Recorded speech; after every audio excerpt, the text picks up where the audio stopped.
Hello, welcome. Dare I say it? It's good to have you. This is attempt 2 of this video. I originally recorded one, did it without really much setup, much prep, and it was dog shit. Like, I'll keep it a buck with you. I needed to upload a video. I didn't want to record another one, but here I am. That's how bad it was. So, I've written down some notes. I've written down some thoughts. We're going to go through and explain why I believe, at the very least, that this Colts offense is unsustainable.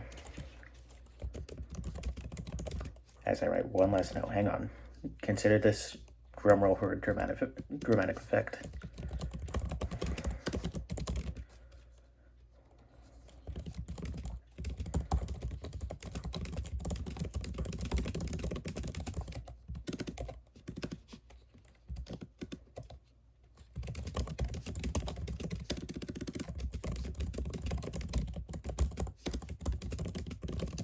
Okay. So, as you've seen, as basically any NFL fan has seen, Daniel Jones has resurrected from recently cut New York Giant, recently let go Minnesota Vikings. He wasn't released, just let go on free agency. Recently signed $14 million quarterback as basically a contingency plan. Has all of a sudden resurrected himself into Jesus Bartholomew Christ. People called Jordan Black Jesus. People thought Jordan was God dressed up in a disguise. They were wrong. Daniel Jones is not only God dressed up in a disguise, he is whatever being or deity you believe is out there.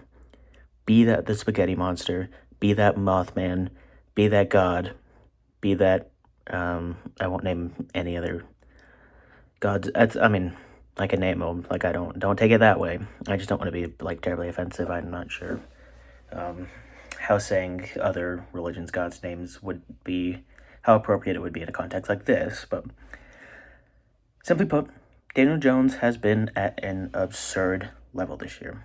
Now, this Colts offense has also been at an absurd level this year. Subsequently because of Daniel Jones, but, they've scored on 85% of their drives. That's insane, right? Like, you can't only attribute that to one guy, and I won't. But I'd first like to start off with that. The Colts have scored on 85% of their drives. You're probably thinking, Owen, it's a damn good number. Way to go. Go blue. We bleed blue, am I right? And yes, I don't bleed blue because of BYU. I bleed red on Saturdays, and then I bleed blue on Sundays, okay? Even though the school I go to is blue. I don't really care about Utah State football, but I love Bobby Wagner. Sorry.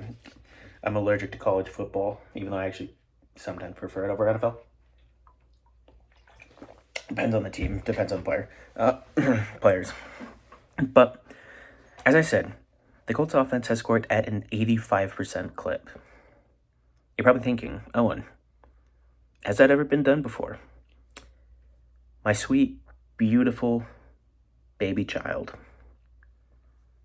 welcome. Because there's a lot you've missed, because hell no, nobody has ever scored at that level.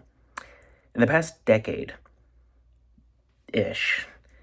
I don't want to say decade and just have the or the source I wrote down have like 8 years on it. Like, in the past decade ish, the average rate of scoring has been probably about high 30s, low 40s, and that's an improvement from prior years, prior seasons, prior decades, prior eras of the NFL. I swear to God, I just saw a shadow move across my TV here. I think it was, I don't know what that was. I said I think it was. I don't know what that was. I think part of it was just like my eyes readjusting to the screen and then just having like a little boop. But It's not on. That's why. Like, it's dark. But anyways, I doubt the. Excuse me. I doubt the Colts. As much as I love them, as much as I love Jonathan Taylor, Michael Pittman, as much as I love Danny Dimes, I'm not calling him Indiana Jones. As much as I love him, I don't think they're going to be the team to break the NFL record for average scoring rate, much less beat it by 35%. Call me crazy. But generally, I'm going to bet against history being made. I'm not much of a gambling man, but I would take that bet with my life. Knowing the roster, I would take that bet with my mother's life. Not really. No, I'm just kidding. I would take that bet with a random stranger's life. We'll say, bit of trolley problem here. But hang on.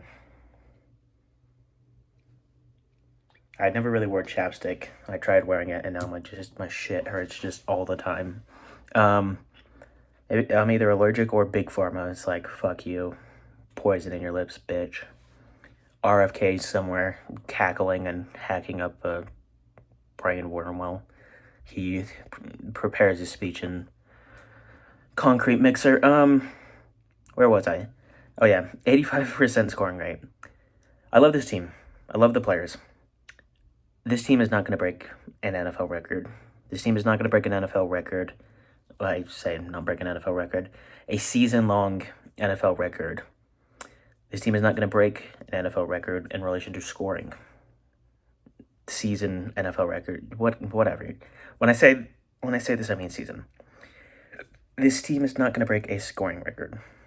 This team is not going to break a scoring record by percentage. Simple as that. You may say I'm crazy. I probably am, right? Like my intro is me talking to myself, but I pretend like I'm talking to somebody else. That's right. When I say it's good to have you, I'm not just envisioning my phone. I am envisioning you. And you. And you. And especially you. You thought you could get away, couldn't you? I don't think this team is going to make NFL history in any substantial way. Have they already made history? Sure. Was it in any substantial way? Yeah, not really. It's fluky history at best, right? I mean, very rarely do we ever quote 2 games in the history books, much less the first 2 games of a season. Now, you're probably thinking, Owen, why are you being a hater, right? Like, is that the only stat you got? Like, you're 8 minutes in. You can come up with something better. Okay, you're right. Again, Daniel Jones is on pace to have over 5,000 yards passing. Do you really believe that? Do you, in your heart of hearts, I'm talking to you, do you in your heart of hearts believe that is possible? The names up there are probably the ones you think, right? Like you get to 4,000 yards, you had a great year. You get to 5,000 yards, you were either on like the weirdest situation ever, like Jacoby Brissett, or you're one of the great QBs ever in like Dan Marino and Drew Brees, right? Like, simple as that. Daniel Jones is not in as weird a session. Daniel Jones is not in as weird of a situation. I don't know why I was saying section. Daniel Jones is not in as weird of a situation as Jacoby Brissett. Daniel Jones is not nearly as good as Drew Brees. Daniel Jones is just simply Daniel Jones. Like, I mean no offense to him. I would bet on most quarterbacks never breaking 5,000 yards in their career. Simple as that. Like, I would take that bet 9 out of 10 days, 6 out of 7 of the week, and give me a shot of Jamie or 2, and I might take it for the whole week and the Monday. I don't know if that was a terrible bit. That was so funny on. So look, 5,000 yards, I think we can all agree, would be an incredible achievement. But even if we say That's possible. Like, you know, who knows? Maybe it is. Jacoby Brissett did it. Maybe Daniel can do it as well. There's another factor to go against the likelihood of this. Daniel Jones is on pace to complete the season. I guess what percentage of passes completed? Higher. All right. No, I mean, I don't know why you didn't make a 9 joke in there. You could have just said 90, 19, like, chill. No, it is on pace for 71%. Now you're probably thinking, Owen, 71%, I mean, how crazy is that? The answer is fucking crazy, right? The answer is you are a god tier quarterback if you do that. Daniel Jones, at this rate, at the rate he's playing, is at a rate comparable to peak Drew Brees. 5,000 yards, 70% completion, around 30, 40 touchdowns. And I'm sorry, call me crazy. I don't think Daniel Jones is the next Drew Brees. Even if you want to say, well, okay, well, I mean, 71%, you know, who knows? Shane Steichen's maybe a good offensive play caller, got good receivers, whatever. What's another factor making it unlikely? He's on pace to have 25 touchdowns at worst. He's currently at about 1.5 touchdowns per game. Like, he didn't have a passing touchdown in the Broncos game. He had probably 2-3 opportunities that he makes 9 out of 10 days. I mean, say he averages 2. Probably about, like, just little bit above average, similar to his first game. Broncos game's a fluke, right? Like, had a couple opportunities there. Say he averages 2. 34 touchdowns. Say he averages 1.5. I mean, 20, 25-ish. I mean, for context, Daniel Jones' highest passing touchdown season was about 25. At worst, if he continues at this pace, he is going to hit 25 passing touchdowns.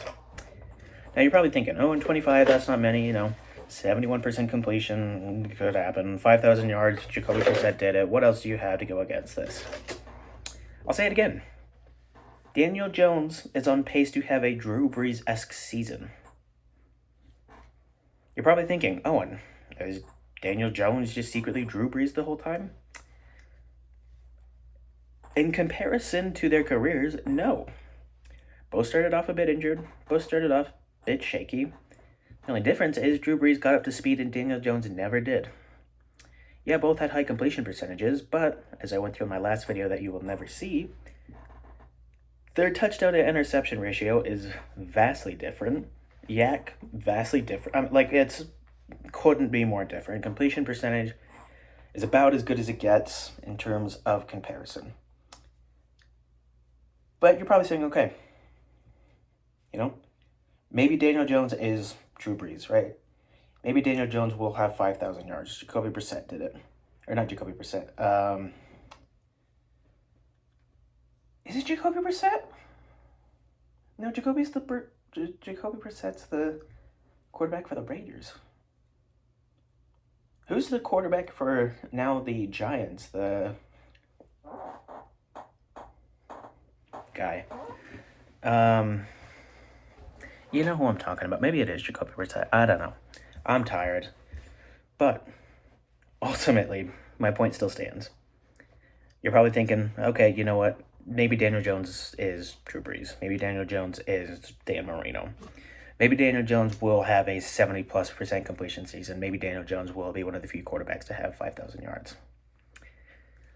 Another factor, Daniel Jones, throughout his career, has never had a QB rating, anywhere near most of the quarterbacks within that, 70% completion range, 5,000 passing range. I mean, we can go to, honestly, I won't even waste your time with it. It's low. Like, it's not good.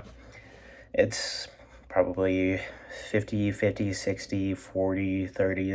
Like, it's bad. Like, it's not good. Drew Brees, and it's up with, I think, 65, 70-ish. Well, I think that might have been Daniel's best. Look, maybe you're thinking, okay, you know what? QB rating, antiquated stat, whatever. You're probably thinking, and comparing it to other QBs doesn't make sense. Okay. You're probably thinking, you know what? Maybe he is having a statistical season similar to Drew Brees. Maybe some would argue he has a play style similar to Drew Brees. You know, career-wise, vast difference, but whatever, you know? Okay. You're probably thinking, Daniel Jones may have 5,000 yards. Who knows? Daniel Jones may have 25 to 40 touchdowns. Daniel Jones may complete the season at 71% passing. Well, you know, all those could happen.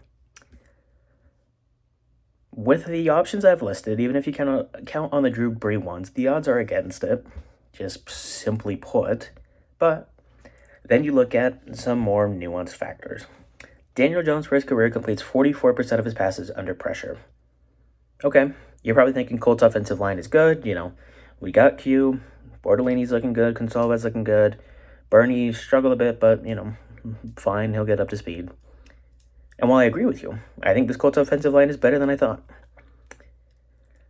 The Colts have not really played anybody with a good pass rush. Now you're probably thinking, Owen, just played the Broncos, walloped him, right? I mean, supposedly one of the better defenses in the league.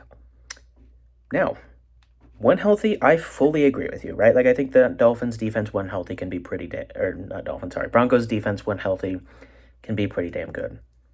The issue is they were not healthy. John Franklin Meyer, played, I guess, with injuries. Had a terrible game. Dre Greenlaw, out. Zach Allen played, but through injury. Played terrible. Now, you're probably thinking, okay, you know, maybe this Colts offensive line is good enough. Doesn't really matter. Like, you know, healthy, hurt, Colts offensive line will be able to block them. Now, let's look at another factor to quarterback completion percentage in play. Secondary. Even if our Colts offensive line is great, which I think it can be fine, Colts offensive line can't block secondary. Let's look at the secondaries. You know, have they been healthy? No. Dolphins had multiple starters or key rotation CBs out. The Broncos. Pat Surtain got injured and had 10 targets against him. Whenever Pat Surtain has 10 targets, the world goes catatonic, right? Like, Pat Surtain looked human. Like, Pat Surtain was the weakness on a defense. And I can ensure you that won't happen much, right? Like, that is the equivalent of when pigs fly. Pat Surtain being targeted 10 times is... I won't say that. It's September, so I won't. But anyways, the two teams the Colts have played have had terrible secondaries or just terrible secondary luck. Simple as that. With all those factors and more, quite honestly, like, this is, you know, I'm trying to make this a reasonable enough video. These are typed out notes. I can go into more if you'd like. But with that and more, there's a lot riding against Daniel Jones having one of the best quarterback seasons we've ever seen. Call me crazy, but again, I'd bet against that. We talked about the average scoring rate. That will go down. We barely beat the Broncos with a scoring rate of that. And we won with a penalty. The scoring rate goes down to about 40. We're good. We're basically middle of the league, lower than the league. Do we get to 50? Hey, maybe. But then we're still middle-ish, high middle of the league. Like, it's not good. It's not good.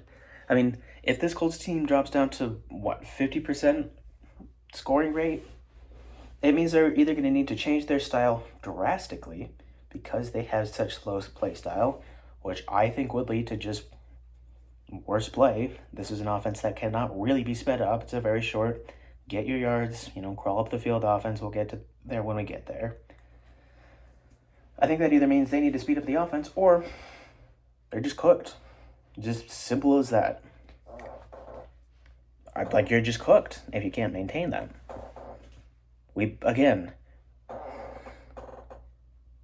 Somebody replied to a comment, I guess, on my... I don't think it's on my channel, but these are so dirty. I don't even have anything to clean them. Sorry, I'm going insane tonight. You can hear my chair squeaking and it's driving me mad. Anyways, no team is going to score at an 85% rate. No team is ever going to score at an 80% rate. No team is ever going to score at a 75% rate. No team will ever score at a 70. I can guarantee you the Colts are not going to score at an 85% rate. And what happens when that falls? Well, lose that Broncos game, Dolphins game becomes much more interesting. Sorry. I bet against history, or I'm betting with history. Right? Like, I'm betting with the facts here. I'm betting with the norm. And you know what? There's a reason it's the norm. I understand that there's some low teams bringing that average down. But I guarantee you, it can't be bringing it down. Like, take out the worst five offenses in the league. I guarantee you it's still probably not going to be at 50. Didn't mean to do that. Scared the shit out of me, I'll be totally honest. I thought I was playing with, I have a bag next to me, so I thought I was playing with that. I pull up on it, I'm like, ooh. But Colts offense, scoring rate slows down, we're screwed. Daniel Jones falls to a normal completion percentage, we're screwed.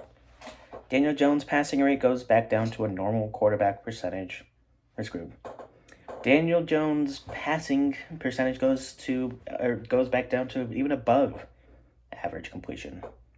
We're screwed. We play against a team that's healthy, that can put pressure on Daniel. We're screwed. We play against a team that their best player, an all-world player, isn't severely injured, to the point of being targeted 10 times. We play against a team that has a live secondary. We play against a team that is not ran by AI or whatever the hell is going on in Miami. We're screwed.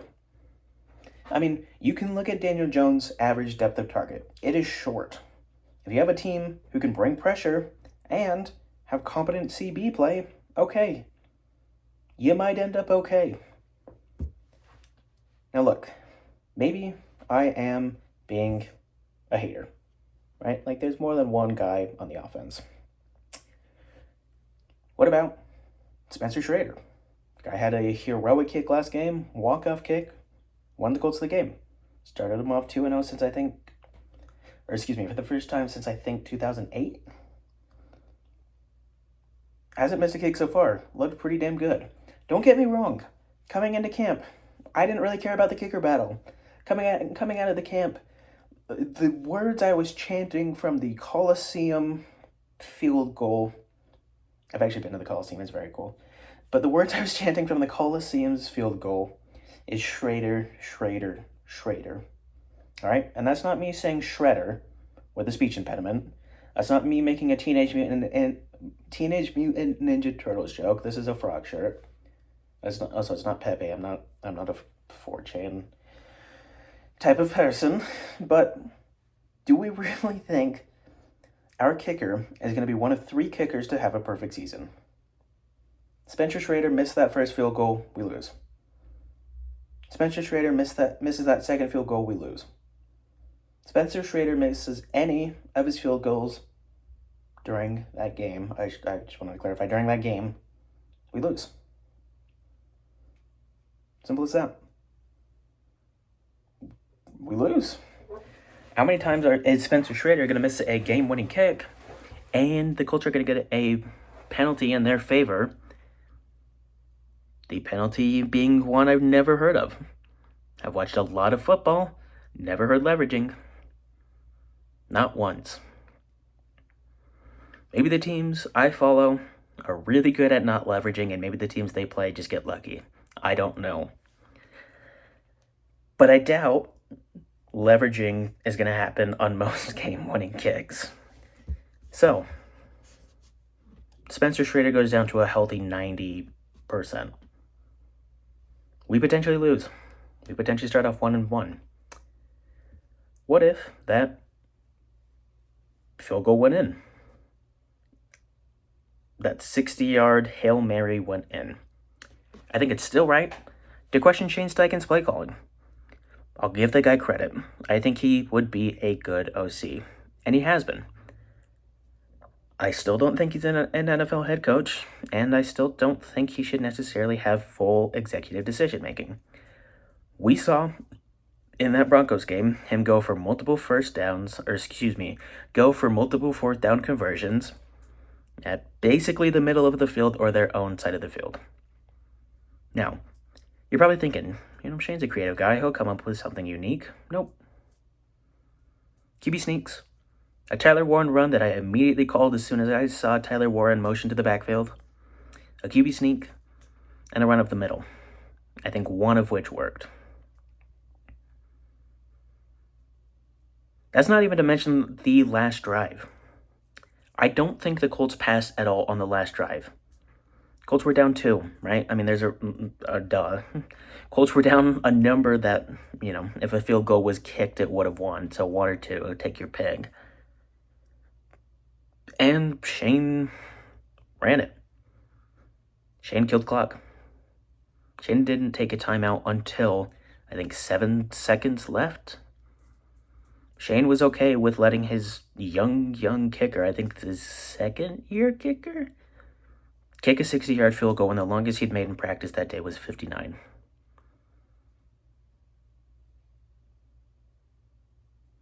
This isn't like a one-of-one thing. There is a history of this. Shane Steichen has not been a good play caller in the clutch. You are in a competitive division, you will end up being in the clutch. You are in the NFL, you will end up being in the clutch. You play against good teams, you will end up being in the clutch.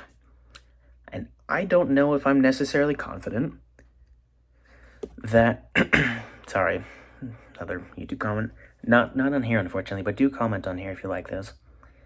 And I'm ultimately not terribly confident that Shane Steichen can really call an effective fourth quarter offense. I mean, let's think back to one of the more famous Colts moments of the past, 5 years? Outside of, maybe an Anthony Richardson bomb to Alec Pierce. The most famous Colts moment, outside of Jonathan Taylor maybe dropping the ball, is Tyler Goodson dropping a pass from Gardner Minshew. 4th and 1. Colts could have kicked a field goal. Wanted to kill clock. Drop the pass. Not a good pass. Not necessarily even a great play. But drop the pass.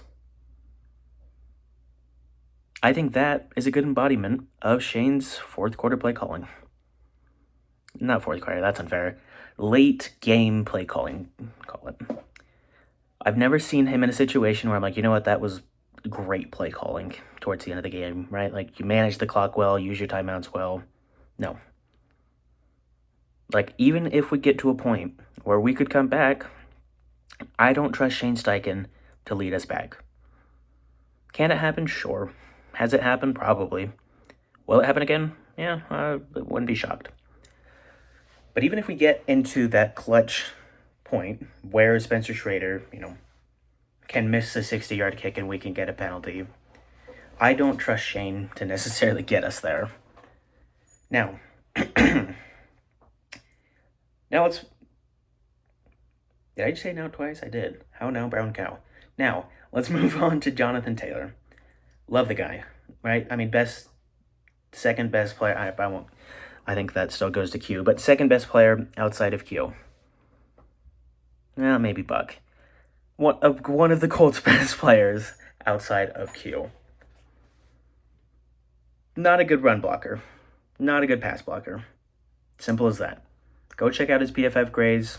They agree with me. Go check out tape. They agree with me. Not a good receiver. Tape and PFF agree with me, right? Like, I'm not just pulling this out of my butthole here. Jonathan Taylor has not been good at being a running back outside of running. But god damn it, he's good at running, so hard to be too mad. But this year, Jonathan Taylor has just supposedly fixed his pass blocking. Now, I'm not saying Jonathan Taylor has never been a good pass blocker, but it's rare. My game theory here is he's only had to run the ball 17 and 25 times. Last year, I think he averaged about 25 carries. It is week 2. Similar to how in the NBA, if you have a high offensive role, you likely are not going to try on defense. If you're not rushing the ball every play, you're likely going to be more willing and able, physically even, to do the small things, to do the more technical things, more effort-based things, call it. Once it gets past weeks 5, 6, we start playing against real defenses, real healthy defenses. I don't want to call the Broncos defense, not really yet. Jonathan Taylor's going to get tired. He's going to have to run the ball more. And this is not going to continue. You can go watch back those 2 games that have happened so far. Jonathan Taylor is the reason some bigger plays did not happen. Jonathan Taylor was able to catch balls, make a move, and make something happen. Jonathan Taylor has never really done that in his career. Could Jonathan Taylor fix his receiving? Yeah, maybe. Maybe, he just stood in his backyard, just had one of those machines, I don't know what they're called. The 2 spinning wheel things that Tom Brady broke the internet with when he threw a fake football into there, or AI, whatever. When he made that fake video. Maybe he just stood in the backyard for hours, right? Like, maybe he figured out how to catch. I sort of doubt it. Again, historical evidence says otherwise. This is right around the time running backs peak, if not start to decline a little bit. It would be rare for a running back of Jonathan Taylor's age to add such a specific skill. I mean, I'm not saying he couldn't, right? Like, if there's anybody who can do it, it's Jonathan Taylor. But he's not going to do it at the level he's done it at, right? Like, he's receiving-wise, he's playing like prime Alvin Kamara. I mean, not literally, but you get the point. And blocking-wise, he's like a fullback back there. I doubt that's going to continue. When we play against healthy defensive lines, ones that can get through the line, when we play against a healthy defensive secondary, when we play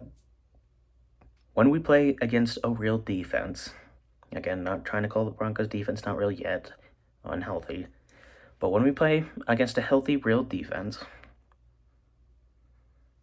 is Jonathan Taylor going to do those things? Has Jonathan Taylor had a come-to-God moment and decided to do the gross stuff? I doubt it. Maybe he could. Maybe he could totally prove me wrong, but I doubt it. And when pass blocking, time, and short receptions are all critical parts of this offense, you need Jonathan Taylor to be really good at those things. But you're also going to give Jonathan Taylor a lot of carries, and you're also going to give Jonathan Taylor a heavy workload. I think it's unfair to expect Jonathan Taylor to be able to effectively pass block, to be able to effectively receive and make things happen, and to be able to just be an all-around running back when the load on him is already so high. Even if he does, Jonathan Taylor is going to miss a couple games. There's a key part of your blocking gone down. There's a key part of your receiving gone down. Like, I don't think Jonathan Taylor has had... He might have against the Dolphins. Like, I know he's had a receiving touchdown, and that's incredibly rare for him. If it happens, usually it's like, dump off, he runs 80 yards for a touchdown. And it honestly might have been that, but I just don't think that Jonathan Taylor has miraculously fixed all of his flaws, and the offense is sort of relying that he has. Again, go watch the tape. You'll see he has an important role in pass pro. You'll see he has an important role in receiving. And I think even if that falls off to 75% of the level it is now, I think the Colts are not in a great spot. I think if that falls off to normal Jonathan Taylor level, I think the Colts are screwed. Is Jonathan Taylor really only going to have 20 carries in a game? No. But that's about what he's averaged between the two games. I think it's about 22. I think he had 17 and 25. Is that math right? Probably not, but, you don't come to here for smarts. I mean, look at me. If you wanted that, I don't know why you'd come here. But Jonathan Taylor, probably going to average 20, 25 carries a game. That tolls. That adds up on a guy. And ultimately, we could see that be an impact.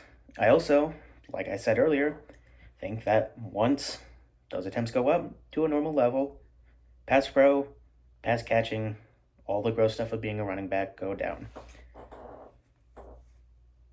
It's just as simple as that.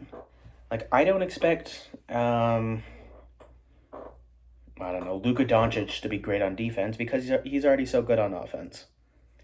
I don't expect, LeBron to be great on defense because he's so good on offense. I don't expect Jonathan Taylor to be great at pass pro and pass catching because he's so good at running.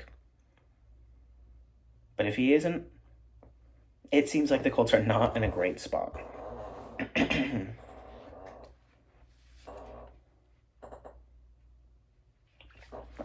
want to shoot my chair. With a Nerf gun. I don't know why I winked. That was just a shitty bit by me. I'm sorry. It's Nerf for nothing. Okay. Now to our offensive line. Like I said, more aspects to an offense than, I guess, two now. We've talked about two. Is Matt Gonsalves a second-year player, first time playing guard, a top 15 player at his position? Maybe. He totally could. O-line is one of those weird positions where it just absolutely could happen. Is Tanner Bortolini a top 10 center in the league? A little more skeptical on that. I think once we play against a good defensive tackle, I think we will see some more issues there. Even now his pass pro isn't great, and that's a concern. This is going on PFF. But how's the hairline looking? But do we really think that they're top 15 and 10 at their positions? Because if not, that leads to more pressure on Daniel Jones, and more pressure on Daniel Jones leads to more 44% completed passes. Not good. Do we expect them to hold this level all year? Do we expect Bernie to be 30th all year? No. The first 2 weeks of a season are weird. One of the better tackles, top 5, 10 tackle in our game, is currently the 30th ranked tackle.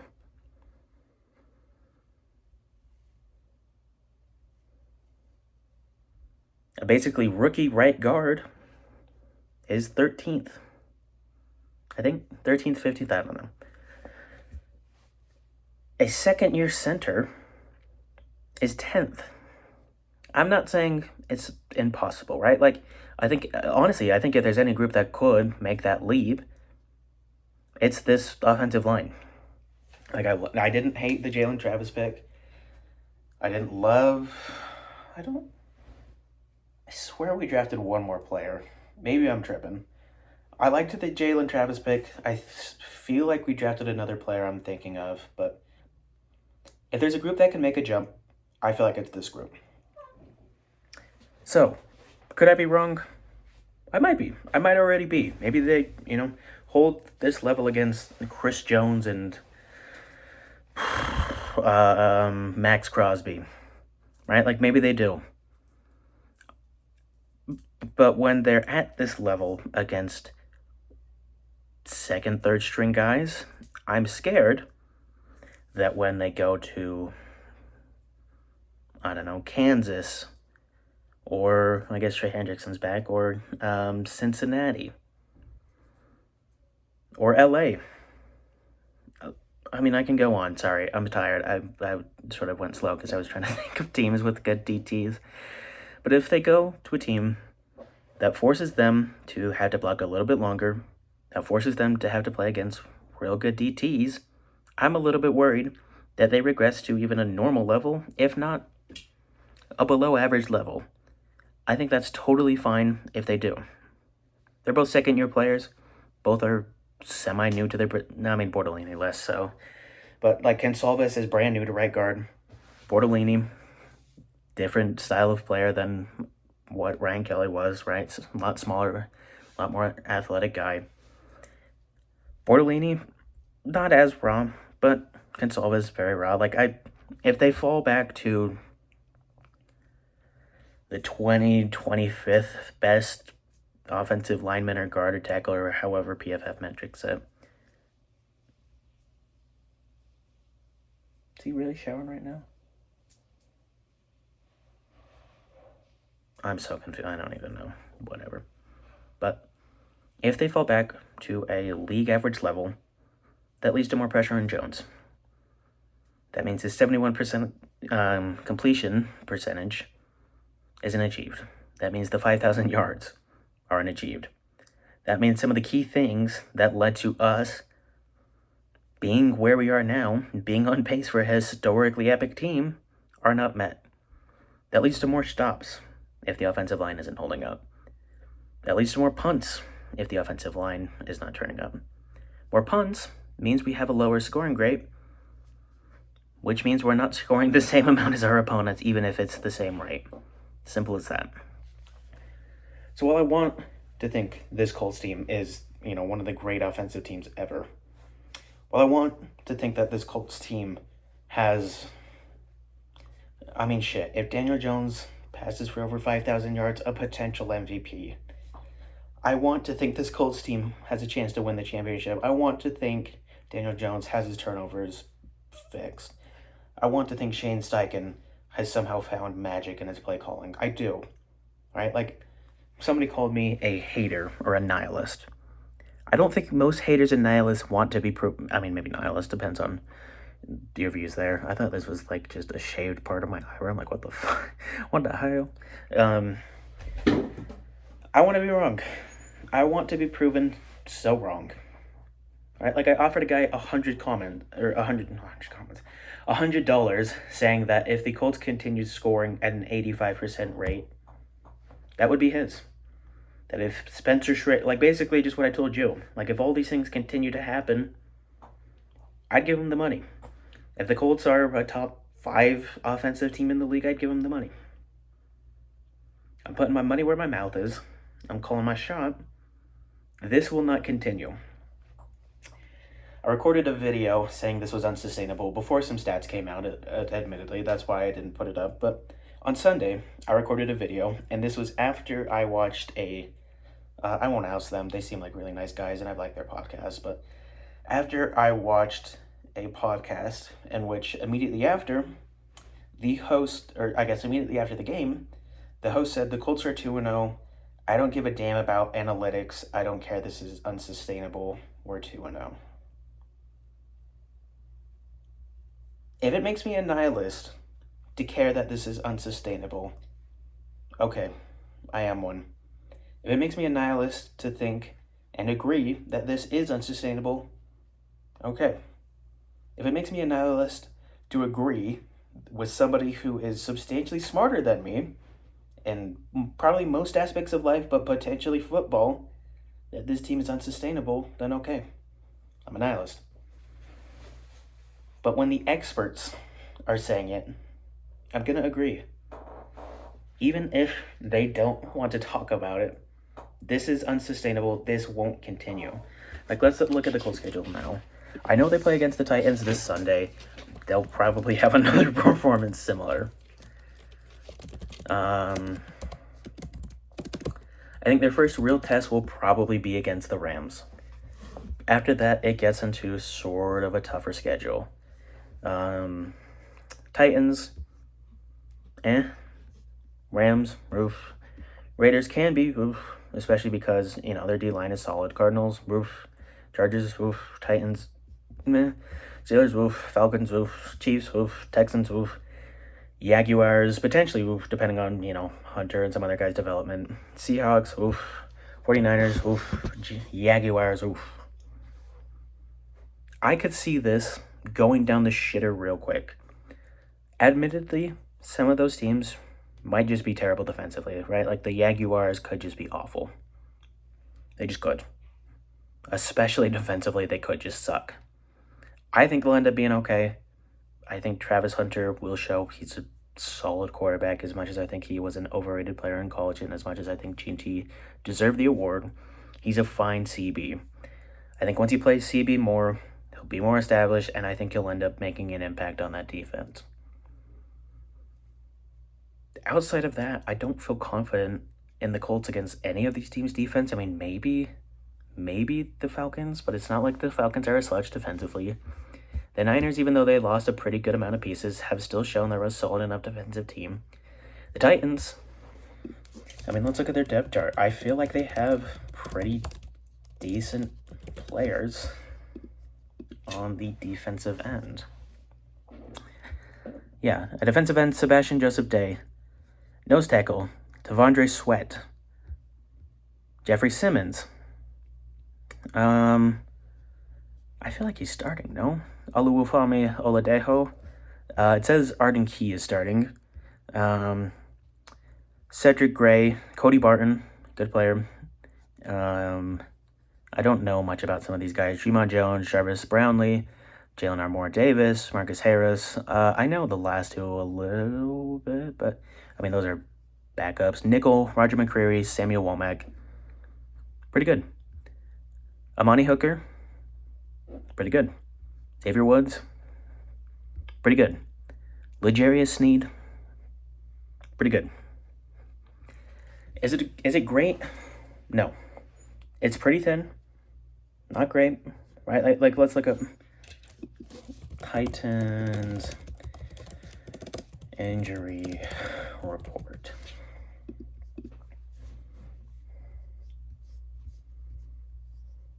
Okay.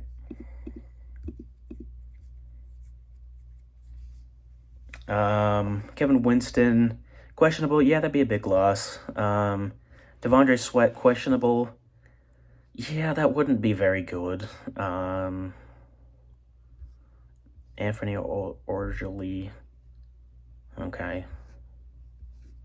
Well, I mean, Kevin Winston, really good really good safety so far. I've been honestly decently impressed. Devondre Sweat, I don't hate some of their depth behind him.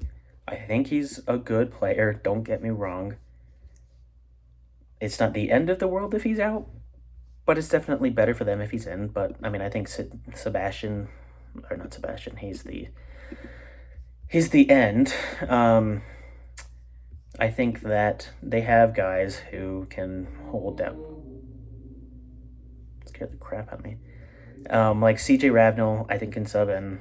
Not great, but I think he can sub in. Where's Nose? Shy Tuttle. I don't know much about him. Just for fun, let's look up his PFF. Fun name, Shy Tuttle. I hope he's like 60. Close, he's 29. In 25, he has had 19 snaps. Actually, a 69 pass rush. In 19 snaps. Duh. But, I mean, funny number. So, I mean, I think they have guys who can, sub in for Devondre. So, I mean, I paid for Pro PFF. I'm gonna use it. Surprising amount of sweats. Montez, Devondre. Okay, yeah, not been great so far. 50 overall, 55, 51. Look, I think this defense can be okay. I would not be shocked if the Colts just kill this defense, right? Like, they have 5 wide receivers that I think are really good. 6, sorry, I forgot Anthony Gould. I think they have 6 wide receivers who are really good. I think Sneed, sorry, I know I'm going to have a hard time saying his name. I'm tired, so I stutter on any sound that isn't just oof. I think that Sneed is going to have an impact, but I wonder how much he can do alone. I think that this Titans defense can be good, but again, I still think the real test comes when the Colts go to the Chargers. We'll see this weekend. Again, I want to be proven wrong. I do. There's nothing more in the world that I want than the Colts to be good. Never been good in my fandom. I haven't made the playoff. When was the Matt Jones year? Was that 21? Or Matt Jones? Jesus Christ. The Matt Ryan year. I know I didn't watch much during COVID, but I think the Matt Ryan year was 21. And we have not made the playoffs since. Have we been close? Yeah. Yeah, absolutely. Haven't made it. I want to make it this year. I think that would be awesome. I think it would be awesome if we move on from Chris Ballard and Shane Steichen, but it would be so much easier if they were the guys. But look, ultimately, I just don't know with this team. Like, I'll be brutally honest. I think this team is having a hot streak like no other. I mean, I think it would be like if all of your favorite OF models ran out in the streets nude. Just simple as that. I think it's at a level like that. Like, I think if it's ever, like, if every sex worker, every person conventionally attractive were out in the street running around nude, I think that would be at a comparable level of hot streak. I will say, I'm sort of scrolling through the Titans page a little bit. It looks like they've had some fluky play as well. I mean, L'Jarius Sneed is 48 in coverage. Yeah, he's at 36 grade when last couple 72, 77, 63, 68. I imagine he gets that bag. Darrell Baker, still kind of low. I mean, improved, but not as good as I would have thought. Marcus Harris really isn't ranked. I thought he's been fine so far. Marcus Harris so far been a 60. I actually did like him in the draft. I would not have hated if the Colts drafted him. They got Wally, which didn't love at the time. Watched him, loved him, then he got injured, and then I'm like, I'm done. I'm retired. But look, anyways, I still think the test is against the Chargers. Chargers don't have a great defense, but they have a competent defense. I would not be shocked if the Colts struggle against this Titans defense. I would not be shocked if they just completely demolish it either. I mean, linebackers, Cody Barton, the Utes guy, not the greatest. Cedric Gray, actually been playing pretty good. Defensive line, been struggling a bit. Jeffrey Simmons looked good so far. Jahal Ward looked good so far. Oluwafemi Oladejo, I thought has been okay. Draymond Jones, Arden Key, fine. But look, we'll see. We'll see. Maybe they bounce back to normal. For either side. Maybe the Titans defense bounces back to normal. Maybe the Colts offense bounces back to normal, but we'll see. But I'm calling my shot here. Daniel Jones will not have an MVP-esque season. He is currently on pace for an MVP-esque season. Daniel Jones will not end up amongst the highest completion percentages in NFL history. Daniel Jones will not pass for over 5,000 yards.